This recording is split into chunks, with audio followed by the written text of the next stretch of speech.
Give me your thoughts on what's happened in Missouri recently.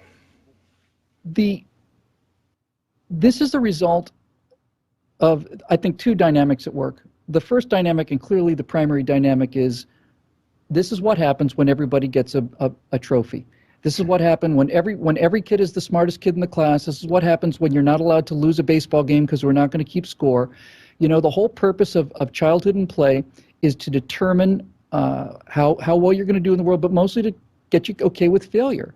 You know, you fail in play. You fail when you play kickball. You fail when you play Little League baseball. You fail. And I think, I've told the story 1,000 times, but I joined Little League baseball when I was 10, and we were 0-10. We lost every game, and that wasn't fun at all, you know. But I survived it, and I think learning how to fail in a Little League baseball game is less traumatic than learning how to fail at never getting a job or not being able to finish a term paper or do your laundry, the rest of it. The next year, we went 10-0. You know, I think it's because I moved to first base from right field, but I'm not going to. That's not a causal relationship. It may just be a correlation without a cause. But nevertheless, that first win after a season of defeats felt really good, and winning again felt really good. So basically what you got, Stefan, is you've got people who've never, ever, ever had to fail, who've never had to be inconvenienced. They've had 24-hour food, 24-hour entertainment. They've had, you know, mom drives them everywhere. They're 22 years old. And you can't fail even in schools. I mean, you've got social promotion because the government wants to cover up how terrible the schools are, so they just keep pushing people forward to hit their numbers and get their bonuses. Yeah. I don't think you can even fail like that. When I was a kid, it's like you do a homework because you don't want to be left behind and be like the 6 foot tall guy in grade 8. You know, I mean, that's not good. Public education is the only business in the country where it's a matter of how many boxes go out the door, and it doesn't matter if the product inside the box is intact, whether the product is broken, or whether there's even any product in there at all, as long as the boxes are coming out in the right number.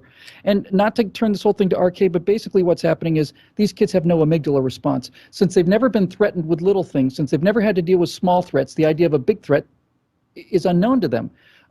If you have never, ever been criticized, if you've never been argued with, if you've never been yelled at, if you've never failed, if you've never had to do something, like you said, in a job that you didn't want to do, then you are so protected that you read something that William Shakespeare wrote and you have a little panic attack. And by the way, this whole safe spaces and microaggressions, these people are not, it's just neurotic acting out. It is simply, it's a cry for attention. It's this unearned moral superiority.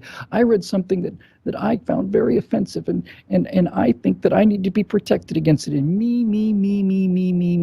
Look at me. This is what happens when you don't have genuine merit, right? When there's no one allowed to be good, no one's allowed to be bad, everybody gets a participant trophy. The only way you can get attention is not by succeeding anymore. It's by making enough noise and calling enough attention to your moral superiority. It's the tyranny of the who can whine the loudest. Look at me. I'm on the top of the pyramid.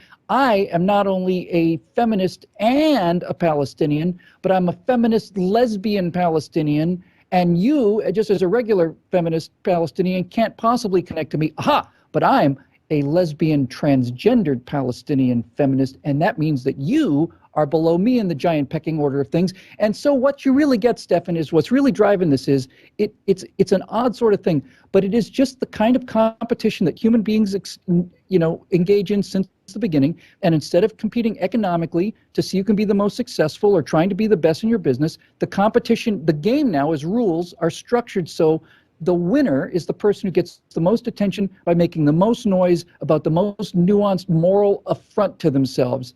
They're the people that win, and they get the attention. And by the way, it is about attention because of all the repulsive things about the Mizzou thing. The most repulsive, by a wide margin, was this idea that when the Paris attack happens, they're saying, this is really screwed up. They're taking away our attention. Yeah, it's true. A bunch of people got gunned down, but we've got people who are afraid to leave their dorm rooms, so they're exactly the same thing. How come everybody's looking at Paris all of a sudden? Spare me. Spare me. Well, it's, I think, also, not to put too fine a point at it, it's lowering the standards for college to the point where idiots get in. Yeah. College, when I was younger, college was, okay, you work really hard, and if you're smart enough and you work really hard enough, then you get into college. And then when I did a graduate degree, it was even tougher and all that. But there's this weird thing. It's like, well, college is where smart people are. So if we put more people in college, they'll be made smarter, which is sort of like saying, well, tall people are on basketball teams, so if you put short people on basketball teams, they'll magically get taller.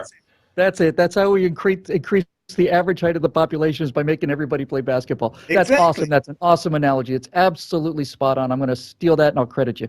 Because It's brilliant. yeah, because one of the reasons why it takes some intelligence and the deferral, and intelligence and the deferral of gratification kind of go hand in hand, which is why civilization, which is basically the deferral of gratification and Correct. intelligence, go That's all hand it in hand. is. Yeah, so in order to have free speech, you say, well, something that someone else says is deeply offensive to me, which, if you're conservative or libertarian or whatever, is mostly just reading the paper is a triggering event because it's all full of such nonsense. But you say, well, I'm going to put up with this because down the road, I don't want someone able to use the same weapons I'm inventing against them against me. Exactly. Like if I draw a gun and he draws a gun, it's not a good situation, so I'll keep my gun in my holster and free speech rules. But it takes a certain amount of intelligence to understand that, to look over the horizon and say, well, yeah, I'm going to deal with speech I find offensive because I sure as heck don't want other people finding my speech offensive and using the same censorship tools against me.